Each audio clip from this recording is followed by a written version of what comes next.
the second portion of the panel. I'm going to be introducing the panelists for this conference. Would you mind please stepping up on the stage and taking your seat? Yeah. Okay.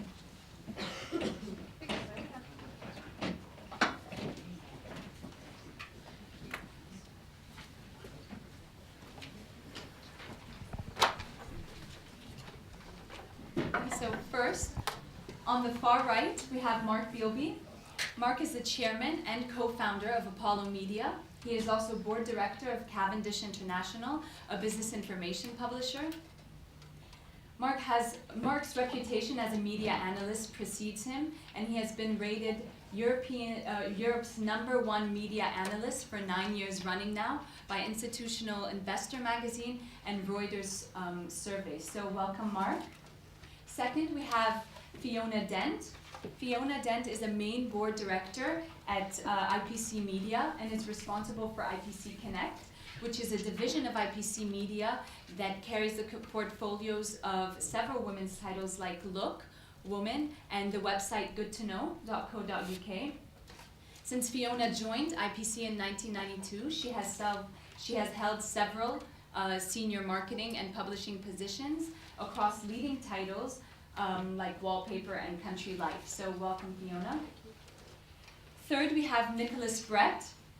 Nicholas is Deputy Managing Director at BBC Magazines, and he heads the editorial group of BBC Magazines in Bristol, London, and Mumbai in India. Long devoted to training, Nicholas was awarded the PPA's Chairman Award in 2007 for his voluntary services in training and development in the UK magazine industry. Welcome to you, Nicholas. And finally, we have Kurt Edwards. Kurt used to be the head of digital sales at Bauer Media, looking after mobile and digital platforms for all their digital brands, but has since moved on and is now digital commercial director at Future Publishing, which is a special interest media group. His role there is a challenging one. It is to monetize all Future's digital properties. He is also the chairperson of the Association of Online Publishers Commercial Group. So welcome to you, Kurt. Now, I will be asking just a general question and invite the panelists to answer in 5 minutes about their perspectives and their experiences on the subject of fee or free. So Mark, would we please start with you? Sure. Thank you very much, Mark. Can everybody hear me? I think the first thing to say is I have a feeling it's a bit of a result to be asked to do this first. So I apologise to my three fellow panellists for all the numerous occasions in the next 4 minutes and 50 seconds when I cut across what they're going to say. I want to put this in the context of what I actually do. My day job, so to speak, is I run a mobile technology company. What we do, and it relates to some of the things that Ben Hammerstein was talking about, is we create applications. We are iPhone developers, but more particularly, we create applications for all phones, for 97% of the phones made in the world since 2003. And we have a number of publishing clients, so at the moment I'm involved in quite a lot of discussions with people about where the market goes. Picking up what Maya was saying, my background is I was an investment analyst for 25 years, and I'm also a director of a company called Cavendish Group International, which is a B2B publisher. We publish 30 magazines aimed at the brick economies, and we own the website brick.com, which is a trading platform for people who want to sell stuff into China, India, Russia, and Brazil. So I'm going to couch what I say in that context. To deal with the question, first of all, and I suspect, I may be wrong, but I suspect we're all going to say the same thing, the world has changed irrevocably. And to give some colour on that, in the winter of 1996, I was honoured to be a guest lecturer at what was then called the London College of Printing here, on the potential impact of the internet on the magazine publishing industry. The fact that I'm now back 14 years later, or 13 and a half years later, into the London College of Communication, I think tells you something in itself. The model has changed irrevocably. What I'm going to lead up to saying, and I hopefully will be able to enlarge on during the subsequent debate, is this isn't all bad. And again, as Ben said, there are lots of other revenue sources that are opening up through the agency of digital media. Stevie Spring, Kurt Edwards' colleague at Future Publishing, puts the issue of paid-for content, particularly in consumer magazines, very well. She said at a conference, you just cannot get people to pay for stuff they can get for free. So the kernel of the issue of payment is whether or not what's offered online offers any real value. And this is the challenge for providers of news, particularly in this country where you've got the BBC. And whatever political complexion people have, they all agree that the BBC gives you a very high quality segmented news service. So it's difficult to get people to pay. I think it's going to be difficult for News Corporation to do what they want to do.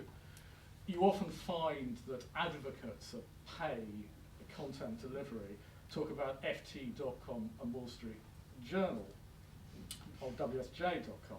I've been a subscriber in the past to both of them, only, and here's the key point, I wasn't subscribing. JP Morgan was subscribing.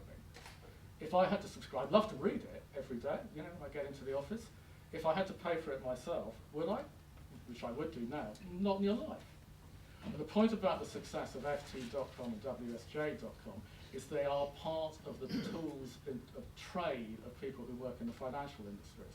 So if you're using them to evaluate the ability to get content on a paid-for model, in my view, they're irrelevant. What people will pay for is stuff that is timely. Racing Post, I believe, people pay for the latest odds and commentary on a regular basis. What they will also pay for is content that is value-added.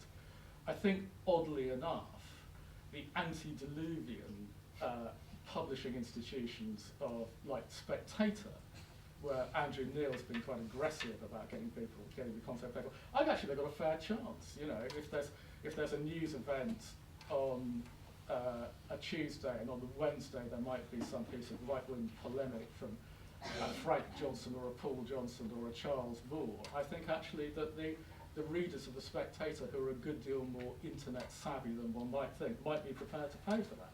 But people will not pay for stuff that you can get for free. Having said that, I actually think that digital technology is a very good thing for the publishing industry because, again, reflecting what Ben was saying, publishing is distributing stuff in a range of formats. What do magazines do? They create communities. Communities are much, much better attuned to digital media than to static print media. User-generated content. It's cheap, but it also fosters interaction. Think of Amazon.com. The success of Amazon.com, the fact it's been able to grow even as the digital world around it has changed enormously, is because people say, I don't like this, I did like this. If you like this, you might like that. UGC is a huge bonus for publishing in the purest form as far as I'm concerned. Next point, data, finding out who your readers are. If you buy a magazine at a kiosk, you're unlikely ever to be able to find out much about that reader. If they have to log on their details onto a website, onto a mobile application, then you find out stuff about them, their likes and dislikes, and you can start to interact with them on a more full and a more integrated manner. And this, again, becomes more important because it means that you can start, where advertising is concerned, to value the advertising rates you're charging on the basis of the results, which I think is extremely important. Thank you, Mark. That's I'm fine. sorry, I have to cut you off there. Fiona, what are your thoughts on this, please? Okay, thanks for covering all my points. We should have drawn lots. I think that would have been a fair What I am going to talk about very specifically, and I don't know, hope you can hear me, is I'm going to talk about a much more micro example, because I think what Mark has